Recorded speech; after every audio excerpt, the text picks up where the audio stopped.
Bonjour à tous, c'est Elric Legloire et tu regardes un nouvel épisode de l'Interview Flash, l'émission où j'interviewe les meilleurs commerciaux pour savoir ce qu'ils font pour apprendre.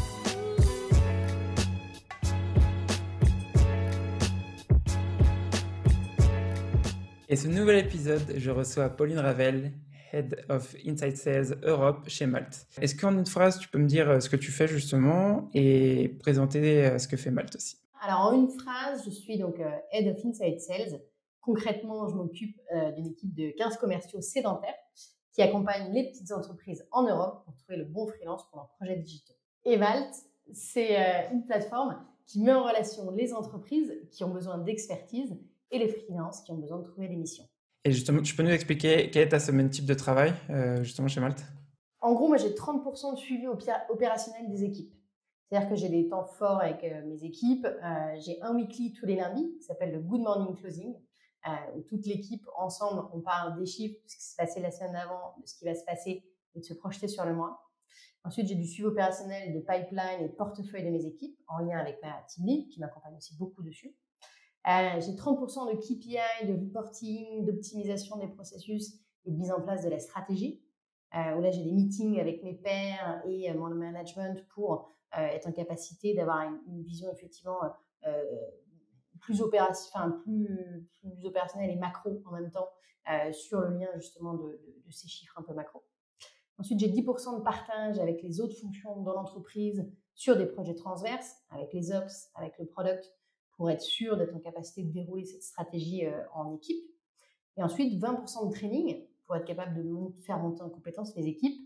Et je devrais avoir 10% de mon temps dans le recrutement qu'en réalité, aujourd'hui, je ne prends pas et sur lequel je vais effectivement bien travailler sur septembre. J'étais obligée de le mettre en préparant cette interview. En réalité, je suis tellement aujourd'hui dans l'opérationnel, sachant que voilà, la crise a un peu fait tout changer, que je vais recommencer le recrutement. Mais voilà, je pense que ça devrait me prendre 10% du temps. Mais j'avoue, aujourd'hui, je ne le fais pas totalement. Qu'est-ce que tu sais aujourd'hui justement sur ce que tu fais et que tu aurais aimé savoir quand tu as commencé? J'aurais aimé savoir que sur le métier d'Inside Sales, il faut perpétuellement remettre en cause les acquis.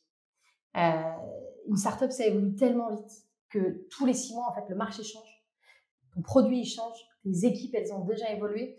Il faut que tu apprennes à remettre en cause perpétuellement ce qui fonctionne bien pour pouvoir anticiper les réussites de demain. Et c'est vrai que quand j'ai commencé, je me suis dit ça tourne, ok, on passe à autre chose. Et en fait, non. Mais dès que ça tourne aussi, il faut être en capacité de remettre en cause les choses. Et qu'est-ce que ton plus gros échec professionnel t'a appris? De remettre aussi en cause les acquis tout le temps. C'est la même chose.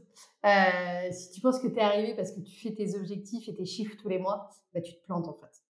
Donc prends du recul, anticipe plus loin que le quarter en cours, que l'année en cours, sois plus stratégique dans ton approche sales, managériale et sur la stratégie. Et plus tu vas remettre en cause absolument toutes tes pratiques, te sens jamais arriver et c'est comme ça que tu vas continuer à performer. Quelle est la chose justement qui t'a le plus aidé à apprendre à ce que tu fais? Il y en a deux. Il y a mes pairs en interne. En fait, on a souvent le même objectif, mais par contre, on a des intérêts qui peuvent être un peu différents, des approches qui sont différentes.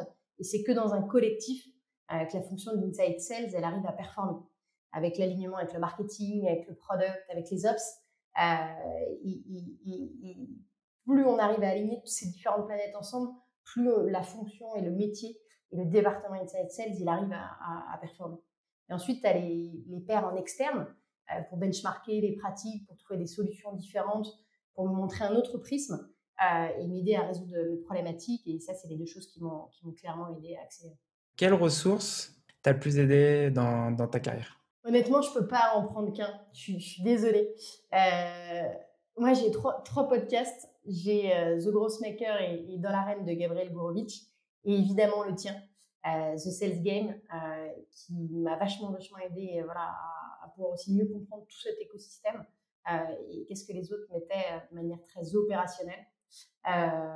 Et ensuite, il y a 2 livres. Je te l'avais déjà dit une fois, mais The Sales Development Playbook et ensuite The Sales Acceleration Formula. Ouais, pour terminer l'interview, si tu avais un conseil à donner, quel serait ton conseil? C'est un peu en lien avec les 2 autres questions que tu m'as posées. C'est vraiment teste, innove, plante-toi et c'est comme ça que tu vas réussir.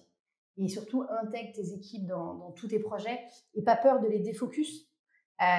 Au contraire, tu vas les faire grandir en créant un collectif fort et en ayant une culture de l'innovation et du test and learn. Et plus tu vas effectivement tester des nouvelles choses et te planter, plus tu vas savoir ce qui va fonctionner. Et plus tu vas emmener aussi tes équipes avec toi pour les faire monter en compétences. Comment tu as fait pour commencer justement à tester en continu? Parce que j'imagine que c'est pas arrivé du jour au lendemain. En fait, le plus important, moi le plus important, c'est d'être en capacité de définir ton axe stratégique sur l'année et d'être capable de découper ces axes stratégiques et ces objectifs en concrètement, qu'est-ce que tu vas attaquer pour être en capacité effectivement de le faire. Tu vois, moi, j'ai 3 équipes, une équipe de juniors, une équipe de seniors et une équipe d'outbound. Et donc, la question, c'est comment j'arrive à faire en sorte de faire performer tout le monde. Comment on le fait concrètement avec des équipes qui sont 100% outbound, d'autres 100% inbound. Comment on arrive ensemble à faire en sorte d'atteindre ces objectifs, mais en découpant de manière très opérationnelle quel levier il faut faire, quel type de KPI. Et ensuite, tu prends un KPI et tu le testes. Donc, la outbound, c'est sur quel canal. Comment on va aller identifier nos ICP, où est-ce qu'ils sont, comment on leur parle. Et en fait, tu prends chaque phase, tu la découpes et ensuite tu fais des petits tests. C'est vraiment hyper important de faire des tout petits tests pour être en capacité de voir et ensuite d'optimiser un peu tout. On arrive à la fin de cette interview flash. J'espère qu'elle t'aura plu et que tu auras appris quelque chose, car l'objectif de cette interview, c'est de te faire découvrir comment d'autres commerciaux font pour apprendre. Si tu veux recevoir plus de contenu sur la vente, j'envoie une newsletter chaque dimanche où j'y partage 3 contenus et on est déjà plus de 370 inscrits. Si tu veux t'inscrire, c'est thesalesgame.substack.com et je mettrai le lien aussi dans la description. Je te dis à bientôt. Ciao!